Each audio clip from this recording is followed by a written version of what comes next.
specifically friends of mine who are in the coaching or healing industry. I have to admit, when I was journaling this morning and it first came to me that I wanted to do this live, I didn't want to. I'm going to just say it like that. I didn't want to. It felt really uncomfortable. It felt a little bit scary, a little bit edgy, because I feel like I'm about to dish out on topics that we don't really talk about publicly very often. Yes, there might be group chats or voice notes where we dive into these things, but they're not part of the most public conversations. And I think, really, to be honest, they need to be. Hi Laura, lovely to see you live. So yeah, I was really nervous about going live with this today, so that's why I procrastinated by doing a full face of makeup, and I procrastinated by doing this and by doing that. But I can't avoid it anymore. This is a conversation that we need to be having. So here I am, power lippy and all, about to dish the dirt. So if you do this kind of work, if you run a business online, hi Sarah, if you are a coach, if you are a healer, if you are a service provider who really cares about creating an impact for their clients, then there is something that I know is true for you. You want to stand out, you want to be noticed, you want to be remembered, you want to be referred. That's just that's the way it is. That's how we build our businesses. The best client attraction system, bar none, for me, has always been word of mouth and referrals and people hearing from other people who have worked for me. And I know that that is true for a lot of people. And even if it's not true for you, it's desirable, right? We want to be known as somebody who does this amazing thing. We really want to be unforgettable with the work that we do and the transformations that we facilitate, no matter what realm you work in, or whether you are a health coach, a business coach, an empowerment coach, any kind of coach or healer, this will be true for you. But let's talk reality for a sec. The way that we are taught to show up as a coach, or maybe the behaviors we model, they're often doing the opposite.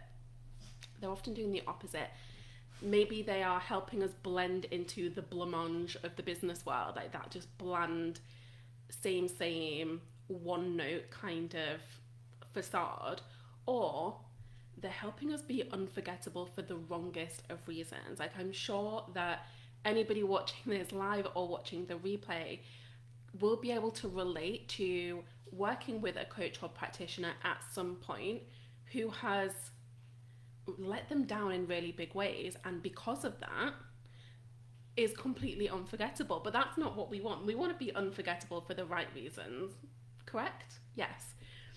But when that becomes the standard, when those bad practices become the norm, we all, in this industry, as coaches, as healers, get tarred with the same toxic brush.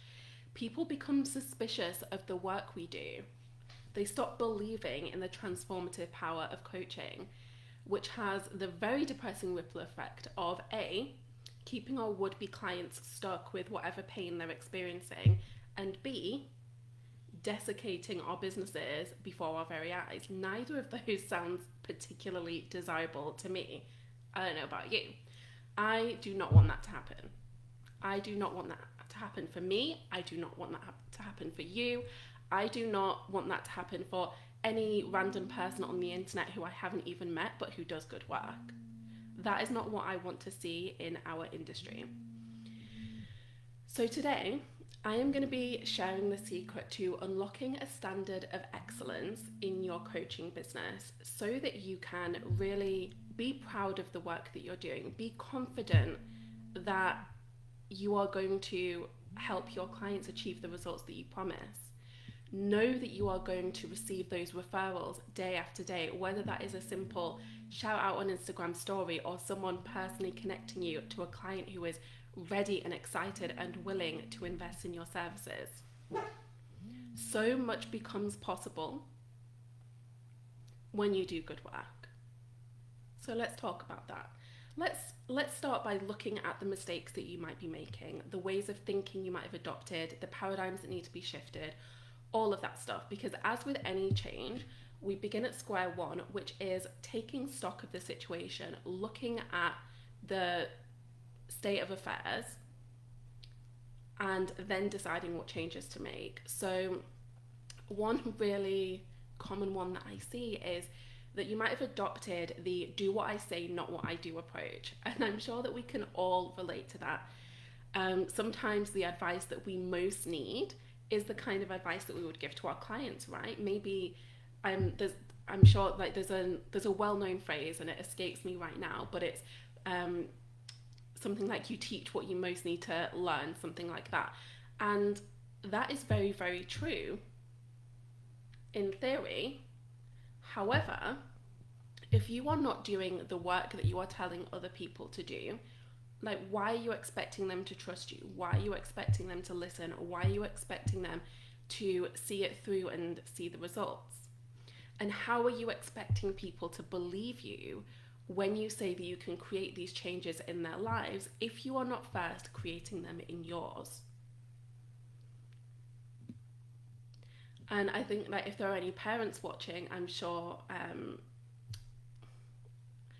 you're very conscious parents and don't do this, but I'm sure you can relate to when you had parents that so often a response was, do XYZ because I said so. And I remember as a child, for me, that was just like, that made no sense. I was a very precocious child, so I questioned everything. And if I had somebody tell me to do something that they weren't doing, I would just be like, why though? No thanks. And the same is true of our clients. They might not openly be like, I don't think so, mate, but energetically, they will be like disconnected from us. They will detach from us. They will not believe us. And if people can't believe us and can't trust us, then we cannot create the impact that we hope to create. We just can't. We need the trust there. We need to trust our clients, but they need to trust us too. The second mistake that you might be making is that you rinse and repeat methodologies or strategies or tactics that you kind of hate. And I know that there are a lot of, for example, sales systems or marketing tactics, things like that, that can feel uncomfortable, that you can resist. That's not the same thing. That's not what I'm talking about here. By all means, push yourself beyond your comfort zone. I'm all for that. Experiment with something that feels new. Experiment with something that feels edgy. Like, break the mold, do your thing. However, if there is something that you see someone do and you just get that ick, as in like, that doesn't align with my values, that feels gross, that feels sleazy, that feels manipulative, that feels like fill in the blank, why are you then going to go and do that thing? Why are you then going to invest money to learn how to do that thing step by step? If you genuinely do not like a practice, if you genuinely feel like something is wrong, you should not be doing that in your business. You should not be putting that in front of your clients. Whether we're talking about the actual content that you teach and you support people with, or the way that you manage your business, if there is a system, if there is a way of thinking, if there is a paradigm, if there is a tool, if there is a technique, if there is a tactic that you, hand on heart, feel is wrong, don't do that thing. Give yourself permission, right fucking now, to stop and to choose a better way. Another big mistake that I see from a lot of people is that you listen to others more than you listen to yourself.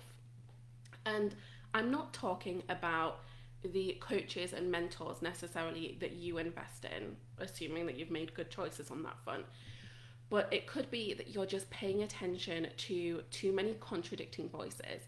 And I'm going to use sales again as an example here. So if you are following 10 different sales experts on Instagram, one of them is going to be like, webinars is the only way to sell. Another one of them is going to be DMs is the only way to sell. Another one is going to be email marketing is the only way to sell. they're all right. All of these ways are great ways to sell for different people, absolutely. But if you are trying to follow everybody's advice to the letter, when that advice contradicts itself, you're just going to keep yourself stuck. Imagine you're like the rope in a tug of war. If there is one voice pulling in one direction and one voice pulling with equal force in the other direction, what happens? Nothing moves. You stay still. And we don't want you to be staying still. We don't want you to be stagnant. We don't want you to be stuck. We want you to be building this epic coaching or healing business that you desire. Correct? Correct. And then the other thing that I see people doing is that they will follow advice from people who aren't invested in your success. That's the only way that I can say it. And this can be a really, really bitter pill to swallow if you have paid for that privilege, if you have paid another coach or a mentor or a healer or whoever that person is to you, if you have paid them and then like there's something within you that feels like they are not invested in your success and you're following their advice anyway, you know that you're not all in. You know that you are not giving it your everything. You know that you are not invested yourself in that advice, in that process, in whatever they've suggested to you. And there is nothing more aggravating as a coach myself to feel like my coach, who I'm paying, does not have my back. But that is exactly why I'm talking about this today. That is exactly why we need to do this work and make some changes, because God knows enough people have been hurt, have been damaged, have been traumatized, have been ruined by working with terrible coaches. So I want to do my part to create some great ones, to create some really great coaches. And I'm not somebody who, I don't have a certification. I don't have modalities that I train people in.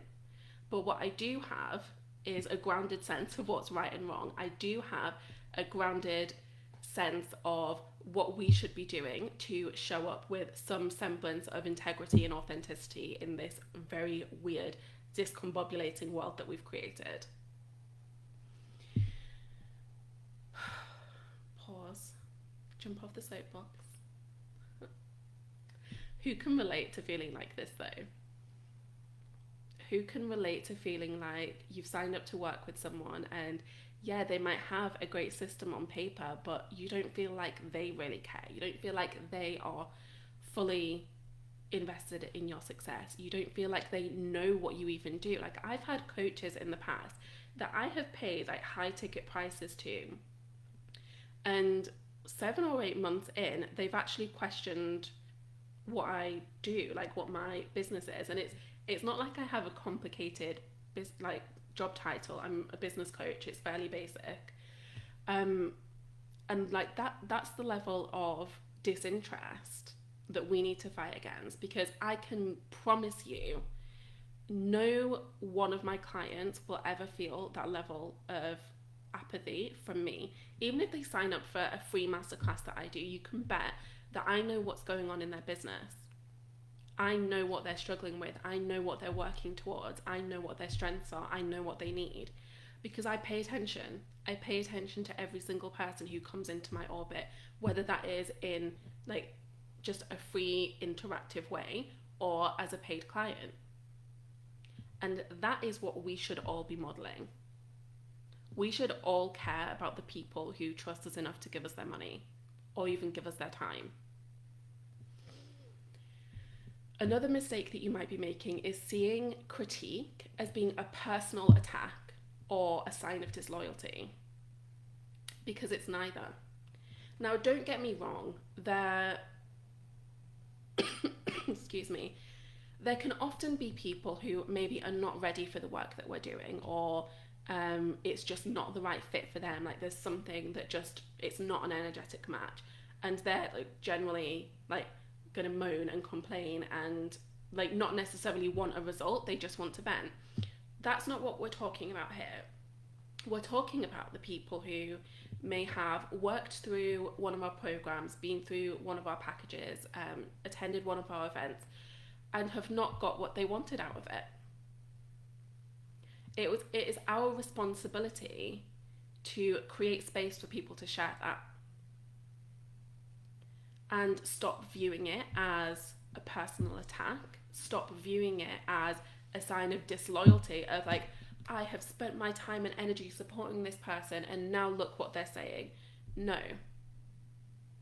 If somebody is brave enough, if somebody is ballsy enough to actually come to you and share what has not met their expectations, that is such a gift. That is such a gift, because it gives you such insight about the way that you are showing up, because we can only see things from our perspective, but when a client, an observer, reflects back the experience, we can use that to improve our service going forward. We can use that to hone the way that we teach or coach. We can use that to sometimes create whole new offers, because it could be that somebody signed up for something, thought they were getting something else, and what they really needed was the something else they thought they were getting. Like, that's useful insight, because then maybe we can create that other thing. Don't dishonor somebody else's time, somebody else's opinion, somebody else's thoughts, somebody else's feelings, just because in the moment you might feel a bit defensive. Like, we're not toddlers here. We are grown-ass human beings who are building businesses, and any business needs to be open to feedback. Do you think Coca-Cola just ignores it when literally everybody hates a new flavor that they put out there? No, they're like, okay, maybe we stop putting all of our ad budget behind this really disgusting drink and do something else instead. It's a similar sort of idea. Somebody having a negative experience inside of one of your containers, it's not about you, it's not a personal insult. As much as it can feel that way, because I know we pour our all into our work, we pour our all into our programs.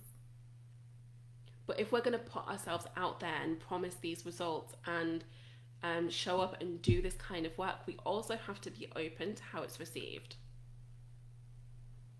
We say that we want to create impact, but we're not necessarily being mindful of the actual impact that our work is creating. And that is another thing that just needs to change. This is a big one. You choose scaling up over stepping up. And again, there is nothing wrong with wanting to blow up your business, have it be bigger and better than ever. There is nothing wrong with wanting to reach more and more people. But ask yourself, are you doing that to the detriment of the service you provide? I cannot tell you how many different programs that I've been in, and I'm the person who usually joins the first or second round of something. Like, excuse me, I'm a relative early adopter, and there have been so many times when I've invested in relatively high ticket offers for them to, like, once I've started, then start scaling the thing. And I can't think of a time when that has felt good as the client. Because more often than not, what that means is that the coach that I've really believed in, the coach that I've really felt a connection with, the coach that I've chosen to invest my hard-earned money into, steps away. They elevate themselves, they put themselves on a pedestal away from the people who have, like, provided their half of the energetic exchange, and they expect nobody to have any issues with it. They expect nobody to have any problems with the fact that certain promises that were made or expectations that were set are now not being met. And again, there is nothing wrong with wanting to go bigger, to wanting to bring more people in, but that just means that you have to put more thought into your standard of care, the level of service that you provide, because that shit is important.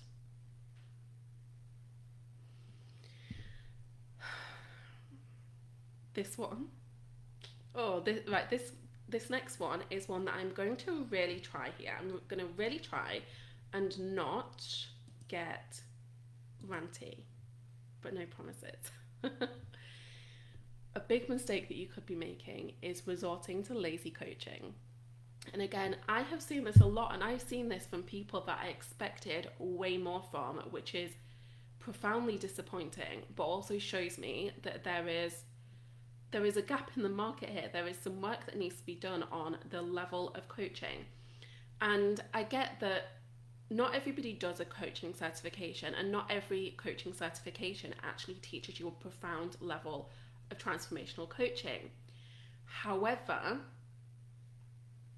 if people are coming to you and people are paying high ticket, it's your responsibility to show up for them. It's your responsibility to work to the best of your capabilities and give them what was offered in your messaging. One of my absolute pet hates, and this is one of those coachy phrases that so many people use, and I get that there's a time and a place for it, but when this is your default, we need to be looking at your standard of coaching. So if somebody is in conversation with you and they don't know what to do next, and your response is always, but if you did know, what would you do? Seriously, is that the best you can do? Is that the best you can do? You can't reframe or present them with a different perspective, or open them up to possibility, or give them a series of suggestions to get them started. That's the best you can do. Because let me tell you, if I did know something, I wouldn't be asking the question. Why can't we treat our clients like they have some semblance of sense? I hate that. But other responses that I've seen people use that really get my goat and just feel fundamentally lazy is, if people are feeling down about something, just telling them they're in victim mode. In what realm is that helpful?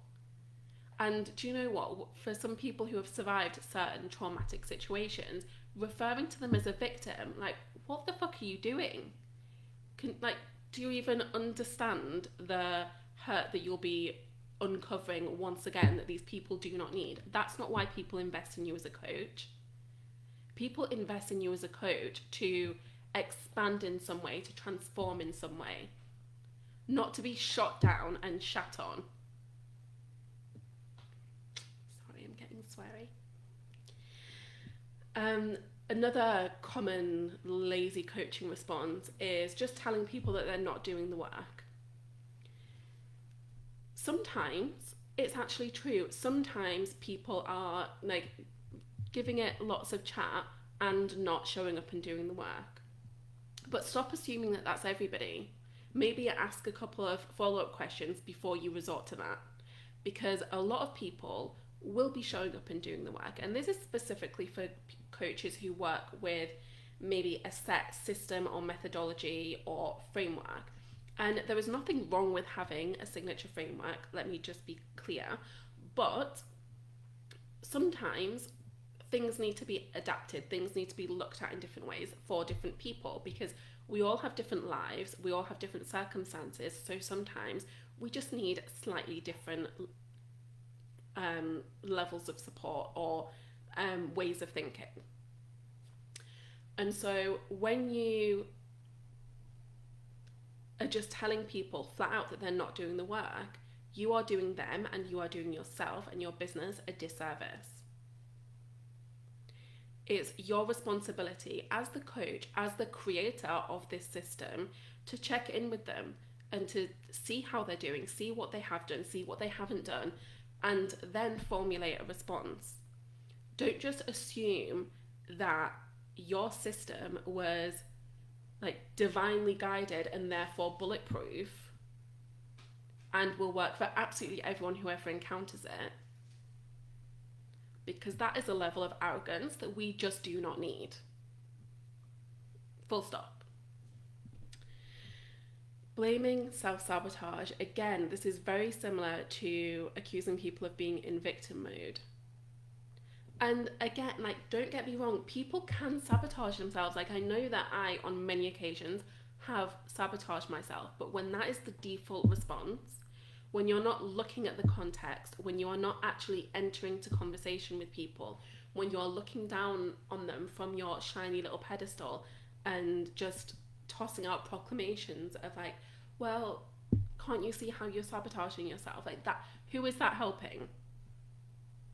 And if you do tell somebody that you feel like they're sabotaging themselves, you should be staying in the room with them and helping them work through it. Don't just like toss out your breadcrumbs and then fly away. That's a weird mixed metaphor, but you know what I mean.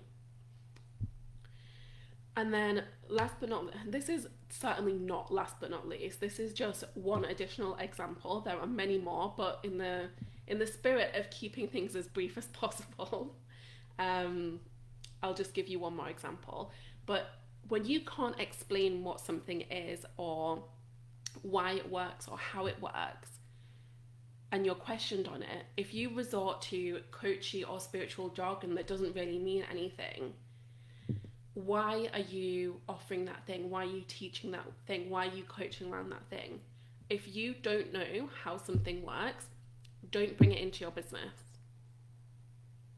You should be able to be questioned on any tool, any technique, any strategy, any modality that you use. Because people questioning you on things, people asking for context, people asking for information, people asking for how things work, that's how people feel safe. And we need people to feel safe, to trust us, to lead them through any kind of transformation. So if you cannot answer those questions, you have no business teaching it or facilitating it. Laura saying, it wouldn't be you if you weren't sweary. I completely agree with everything. Thanks, Laura. Sarah saying, yes to this. I'm conscious that the techniques I use will have varied responses with clients. I try and change and amend it to work for the individual. Yes, exactly. Okay, now let's look at another mistake that you could be making. And again, this is a hot topic. This is a hot topic in terms of like trend, but also in terms of sensitivity. Your commitment to inclusivity is one-dimensional at best. Now, the topic of equity and inclusivity has been very much talked about over, I would say, the past 18 months. I mean, I'm not saying that it like started then, but that's when it really hit this online world and became a thing that so many people talk about and use as, I don't want to say as a marketing ploy, but that's what it seems like a lot of the time. But being inclusive is more than just having like testimonials from like people of color on your website. It is like that's not inclusivity. That is performative marketing at its best. Inclusivity, true inclusivity, looks like making your programs and your packages accessible for all kinds of people, for the people who are not like you. And so that might mean using structures or tools in your business that makes your materials comprehensible for different types of learners or people with learning differences or people with different backgrounds. Do your due diligence and actually study this. Like, how do different types of people learn best? How are different types of people supported best? And do you have the tools available to you to make that happen? Do you use technology that is accessible for people who are blind? Do you use technology that are accessible for people who are deaf or hard of hearing? There are so many layers to inclusivity that go far beyond what looks good on Instagram. Amplifying the voices of clients, students, and peers from marginalised groups, even if they compete with what you do.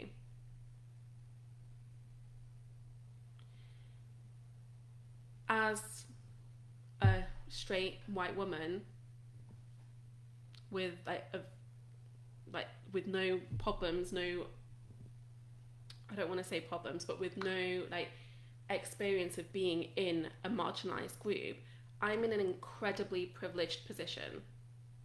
yes, I've had problems, I've experienced horrible things, I've had really like tough times in my life, but none of those tough times have been because of my body, have been because of my skin color, have been because of my gender identity, have been because of my sexual orientation. Like, none of those have contributed to the tough times in my life, which means I automatically have an advantage.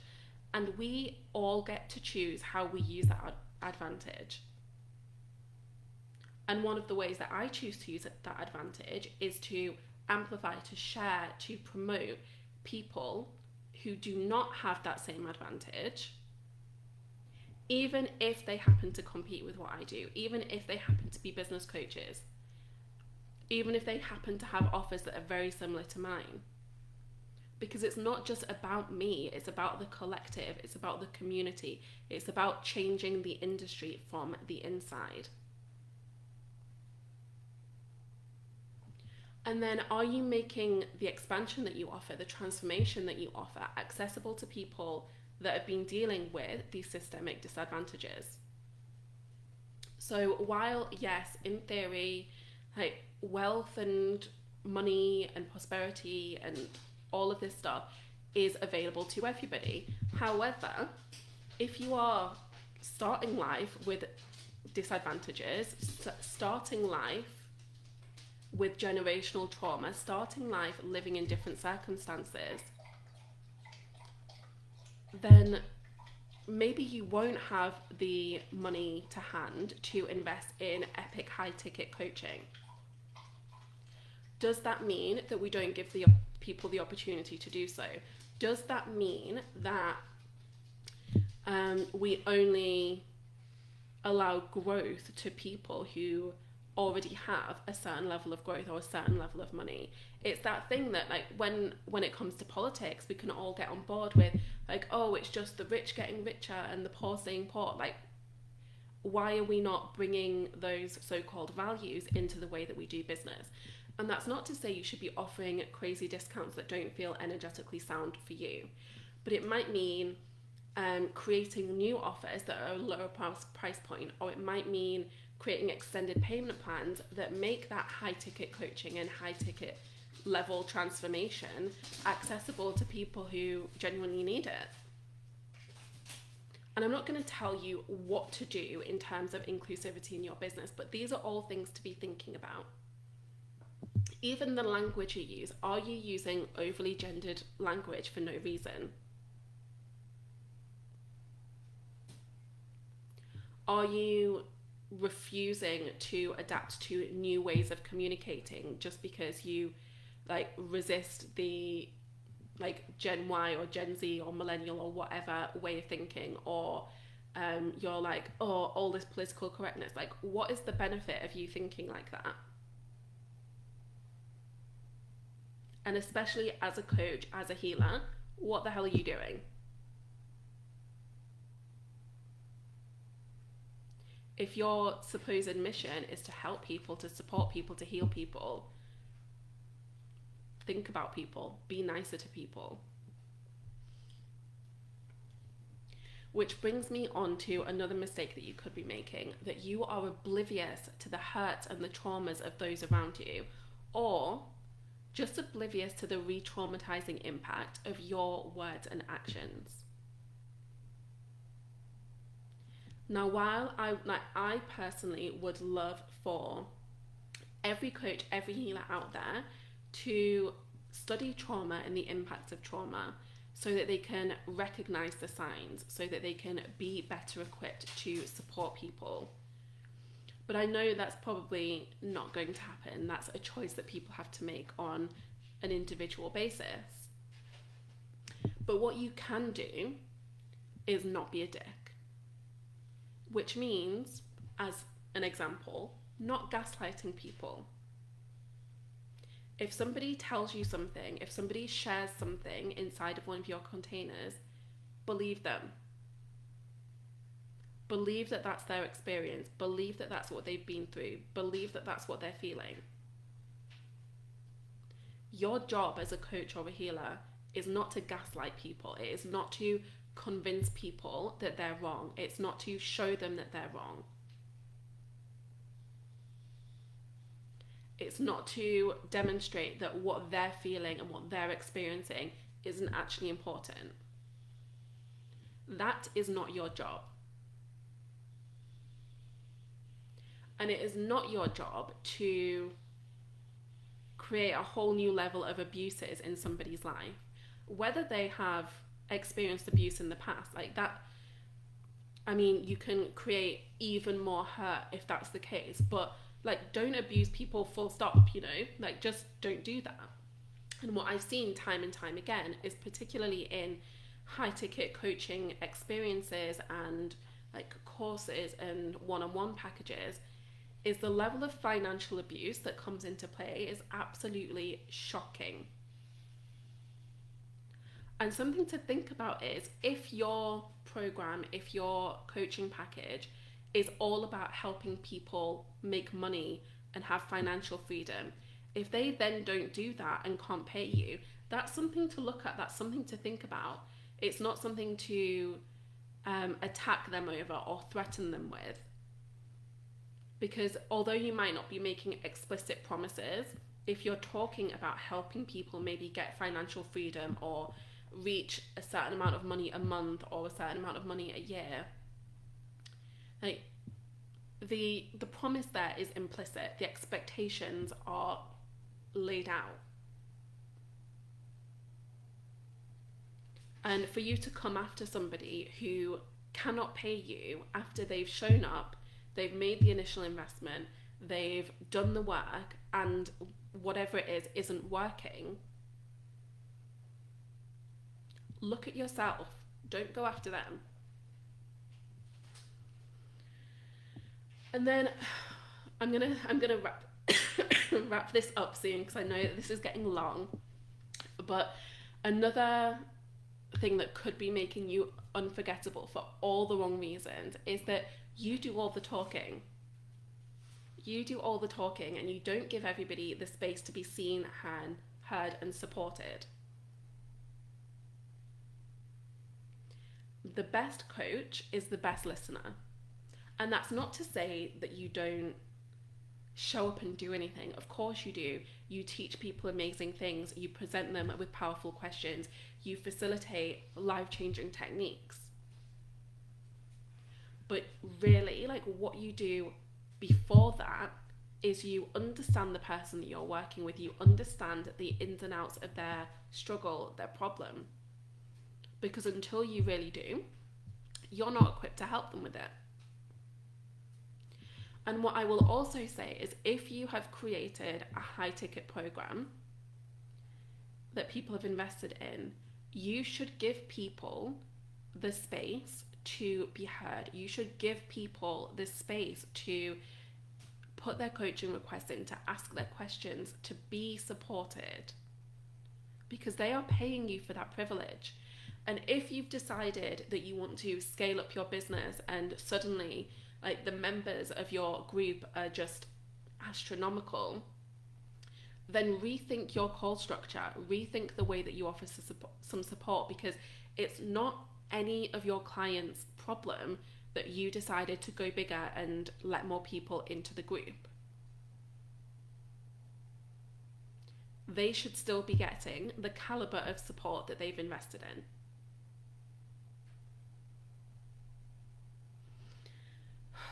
So for the most part, if you see yourself in any of these, I will assume that that's because it's how you were taught. But we get to be the change makers here.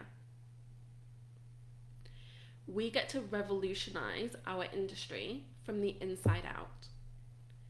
We get to have impact and income and integrity all at once. We don't have to choose between them. We get to be unforgettable for all the right reasons. So yes, acknowledge that maybe you've done wrong. Acknowledge that maybe you've modeled the wrong people. Acknowledge that maybe you've experienced some shitty things yourself. Feel the feelings that go with that. But then choose to do different. Choose to be different. Choose the standard of excellence. Speaking of which, the standard of excellence is my new 4-week experience that I have created to help you become an unforgettable coach in an unregulated world. So we are going to dive into both the theory and the practicality of making this a reality, because I honestly believe that we can change the industry one coach at a time. And I have one way of doing that. Now, we officially kick off on November the 22nd, but here's why you should pay attention now. So I am testing out this new pricing structure that I've seen people do really well recently. So I'm starting the price at £111. So that's it, a one-time investment, £111. But on Friday morning, I'm going to be increasing it to £222. And every few days, I'm going to keep increasing that price until we start. And on the day that the doors close, the full price will be £1,111. So it behooves you, my friend, to say yes now. I will be putting the link to register both in the comments of this live on Facebook and also in my bio on Instagram. So whether you're watching this on Facebook or Instagram, you've got a link there handy. But I would love to have as many of you in there as possible, because it's pretty clear excuse me, from the content of this live that there is so much that needs to change in our world. So much. And that is really reflected by every single message that I've received since I first announced this program yesterday. And I did it very low key. I did one post on Instagram and cross-posted it to Facebook. And the conversations that I've had have been next level. And that tells me that there's a need for this. And I would be so grateful and so honoured if you would also consider sharing this with your networks, with people you know who need this work. Whether you share this live with them, like that would be amazing, or share my details so I can have a conversation with them. This is the work that we need to be doing. It is our responsibility as coaches, not just to focus on learning about how to build a more profitable business, but also about how to build a better coaching practice. So that is everything that I wanted to share with you today. But if anybody live with me has any questions about this or anything else, then please pop them in the comments and I will dive in. I'm just gonna flick back through and make sure that I've seen everything. And Sarah's saying, so important. Understanding trauma has been a total game changer for me. Yes, absolutely. Laura, here's to not being a dick. Cheers, my friend. Lucy saying, fuck yes.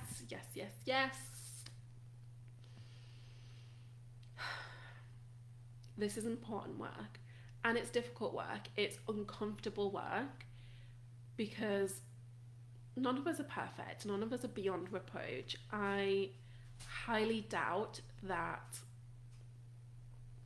I will ever meet a coach or a healer who hasn't done something on this list. I know I have. Of course I have.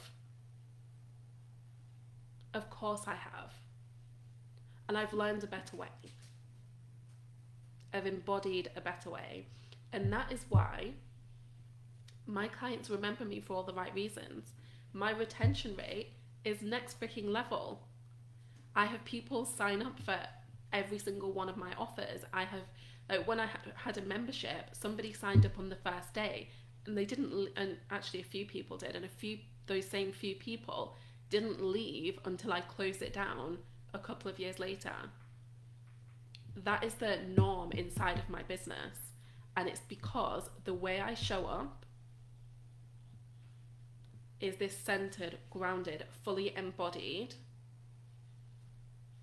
accountable coach. And that's possible for all of us. I'm no unicorn. So I'm going to wrap this up now. It's been lovely to spend some time with you today. And like I said, go and take a look at the standard of excellence. You will not regret it. Have a great day, and don't be a dick.